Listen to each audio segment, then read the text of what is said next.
Hey, WildSide. I would like to do a video today on a couple things. The first would be a compliment. I want to thank you all for being 5-star guides. You probably know that TripAdvisor just awarded our company a top 10% in the world designation for all of our 5-star reviews. And you are the reason why we're getting 5-star reviews. So you're a 5-star guide, and we cannot thank you enough for that. Customer experience has been beyond belief. We are seeing customers rave about us. We are seeing people take our company over other companies based on the reviews that are being posted. So I want to thank you for that. Now, we're having a 5-star experience in the trails, off the trails, and in the park. However, we could do better in an area or two that this video is going to document for you. As a result of Neil and I hearing over and over again as we met with you that truck cleanliness and truck safety is still an issue, this video is serving as a substitute for just reading what we would like you to do. So I am going to take you through a standard operating procedure that will be written down and posted, but the video is going to show you the minimum of what every single guide is going to be required to do. And so I'm going to thank Kyle for taking this video, and I'm going to make it as fast as I can. So everyone, what I'm reading to you is the order this is to be done, and I know that some people may say, it's too corporate, but this is coming down from the high. Neil wants this done, and we're going to do it for him because, well, he owns the company, so we're going to do it for him. All right, number one, when you get a truck, you need to check that gas level or the fuel level. As you all know, we've got our lovely gas tank, which is saving us lots of time. And hold on, I'm going to turn off the... Kyle's going to turn that off so we don't have to deal with that. And by the way, if you need fuel, we all know you've got to take a gas card and go down, but you may not know that Neil is working on getting us diesel on site. So hopefully soon we will have fuel on site and you won't have to worry about that. So you've gotten your diesel, you've gotten your gas, you bring it over. We need to do our safety check first. Okay, everybody? All right, tire pressure. For right now, you all know we've got these for tire pressure. Now, Neil is requiring that we all have our own tire pressure gauges. And I know not all of you have heard that. Some of you were in the meetings and you heard that. But Neil does want us to all carry tire pressure gauges so that if we are off-road or we are in the park and we note that there's a problem, that we can check that ourselves before we radio down and say, what the problem is. So please do your best to get a tire pressure gauge yourself. I personally, I'm going to use a digital one. And we do want you to check those gauges against those gauges because a brand new gauge that Neil bought was 5 pounds off of what we have. So what is correct, right? We've been using these, so test your gauge against that and let's see if it's accurate. All right, so tire pressure. Then, of course, you need to come over to a vehicle. You need to get under said vehicle. You need to look. What are we looking for? Well, we're looking for leaks. We're looking for cracks. We're looking for CV boots that are ripped. But you need to get down here. Now, I am done with touring for the day, so I don't mind getting my pants dirty. But of course, we don't want to do that if we don't have to. So you all know that we have the pads. So get the pads, get a piece of cardboard, but get in there and check. All right, so you've checked for fluid leaks. You've checked for cracks. You're making sure that these leaf springs are still there. Signals. You need to walk back there. I often ask somebody to help, and you've all been gracious to me, and I'll bet you've all done it. I just say, hey, is my signal working? Do I have brake lights? So you need to check that. All right, now moving on. We go from that to windows. Windows need to be cleaned every time before a tour, okay? Every time. You're gonna probably be surprised, but we're not gonna tell you to clean the windows after a tour, because if you're coming in to clean before a tour, whether there's a fingerprint on there, a little dirt, or some water, that's okay. So we're only requiring that windows be cleaned before a tour. All right, so the windows are clean. Now, next expectation. You get up here, and seat belts. Seat belts need to be in the seats, preferably fastened. Do you have to fasten it? No, but it is nice to have them fastened.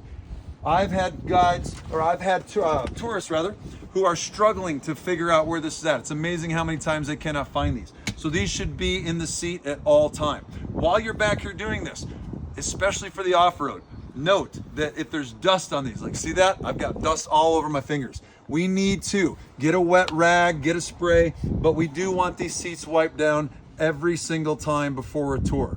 So you're dusting the seats. All right, so that's done. Before you do that, actually, I shouldn't say before, but as well, the cab. We want the cabs dusted off.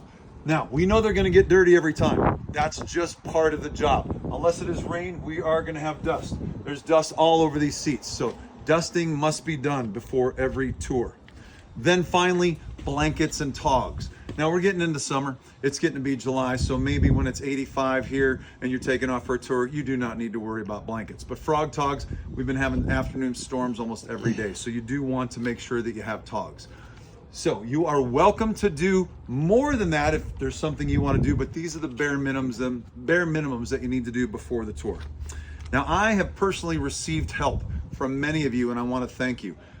This is a great group of individuals, and I've seen people helping fold blankets, people taking out frog togs that are wet and hanging them up, people that they've got the blower in their hand and so they're blowing something out. That is super, super appreciated, and I want to encourage you to continue to do that for one another. All right, so your tour is done. You've come back. Your truck's not needed in the next 10 minutes, so we're going to have time. And here's what we do. First, garbage cleared. The number one thing that guides have been telling us in our one-on-ones is that they're finding water bottles and Oreo wrappers and so forth on their trucks. Now, some seats, these do not, but the park truck especially, they have backs right back here, right? And we're finding that water bottles and garbage have been placed in there. And I know that can be easy to miss, but just remember, we need to check for that. So you've cleared your garbage, you've looked behind the seats. Next, blankets come out. They should be folded if they're dry. And if they're wet, please hang them up. You will see we've got blankets in the wind and the sun over there, don't we, Kyle? Yes, we and do. Those dry faster than way faster with the sun and the wind than they do in here. So let's put them outside as long as we can, and then inside only if we have to. Hey Kyle, do we put frog togs in the dryer? Absolutely not. No, we do not. So those need to be hung up. Now we've got this nice area. Now, you've all done this, but I'm gonna point it out anyway. So we've got this nice area where the blanket is, but this is a great area. The frog togs all should be hung up if wet. There have been a few instances that I have gone to get frog togs out of a tub and they've been wet. So remember, frog togs should never be put away wet, always put away dry. All right, next up. Again, this is after your tour. Well, the blower's not plugged in, but at any rate, if it was plugged in, we are blowing out, okay? We're blowing here, we're blowing there, we're blowing back here. We want the vehicles blown out. Kimmy and Jenny, I should say Kimmy, you can open both doors, blow that out. Jenny's a bit more of a problem. You can blow from the window side or use a broom. All right, so your vehicle is blown out every time or it's swept out. Next, wash the vehicle. Yes, every time. It shouldn't take much time on a beautiful day like today. You come in, you spray it down, especially the brakes. So we get brake dust on these bad boys. So you've got a caliper here, right? You put that in there and you'll notice a bunch of black water rushing out because that really does build up, and that's why we're getting a lot of squeaking on vehicles at times as the brake dust just builds up. It doesn't take long. You can hit that for 4 or 5 seconds and you're done. That'll blow all the dust out of there. All right, do you need to dry your vehicle after you wash it? No, you don't. And here's why. Our vehicles get left outside sometimes, right? But we're knocking off the biggest part of the stuff and it could rain. So the next morning when someone comes in, they can always take a towel and wash the water spots off. Because of the pollen and the dust out here, if a vehicle's left outside, it's going to get dusty anyway. It's going to have pollen on it. So we're going to suggest that you can wipe that down in the morning. If you note any issues, if it's a safety issue, my brakes are too soft, there is a tire that's not holding air. Those things need to be communicated to Neil, Ryan, and Tyler at the same time. So if it's night after a marshmallow or nobody's here, please send a text to those 3 guys about anything truck safety related. If it's another issue, maybe the foam has come off a microphone, that does not need to be texted to everybody. That's something that you can note, put a sticky note somewhere or talk to somebody about it in the morning and we can fix that later. Now, we've all been trained on this. This is nothing new. But for the first time in the last, at least since I've been here, there will be consequences if we are all not following the procedure. So if I have brought my truck back and I'm very tired and I just decide, you know what, I don't want to do the seat belts or I don't want to dust, okay, But the spot check. If Neil, Ryan, or I do a spot check and the truck is found to be less than we expect, the consequence will be we'll talk to you first and find out why. Unless you have a really good reason, like I had to take my dog to the vet because it just cut itself on barbed wire or something, you are going to be moved from a first tour to second tour, second position at some point during that week. If it happens again, you'll be moved from second or first, second to third. And if there is, I don't believe this would happen, but if there was a third violation or some type of repetitive oppositional defiance, you may be removed from tours for a week. Now, we don't want to do that. Nobody wants to do that, but we have to have some teeth because all of you know what's expected. And yes, we do get tired. And yes, we do understand there will be certain circumstances which you got to race home. Fine. Text us, talk to the next person after and say, hey, will you do me a solid? I'll do it for you sometime. Could you clean my truck? I have done that for others. Others have done that for me.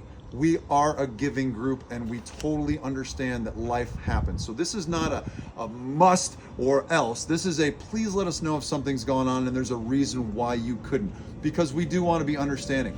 At the same time, we want to be understanding that every guide who comes in the morning or the afternoon, they expect the truck to be a particular way. And if it's not, well, guide life kind of goes down and you all know what that does for morale. It doesn't help.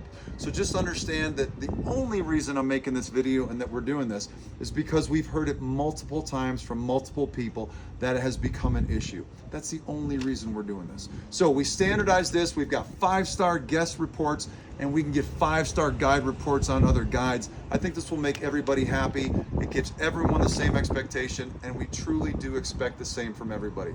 So we want your experience to be 5-star. If it's not, please come to me, come to Ryan. We will take it to Neil if necessary, but use Ryan and I to bring forth any issues that you have, and we will work our best to coach, to train, to ask questions, and find out why something is the way it is. We do not want to be one of those punishment companies. We're not going to fire anybody over things. We want everybody to love their job, to love their experience here, and that's why we're doing this. So, Kyle, did I miss anything? No, I think you nailed it, Dave. All right. So, everybody, if you have any questions about this, if you have any concerns about this, if you think we're over the top on something, please let me know because we will do our best to take care of things. All right. I thank you all for everything that you do. Love you. Love your show.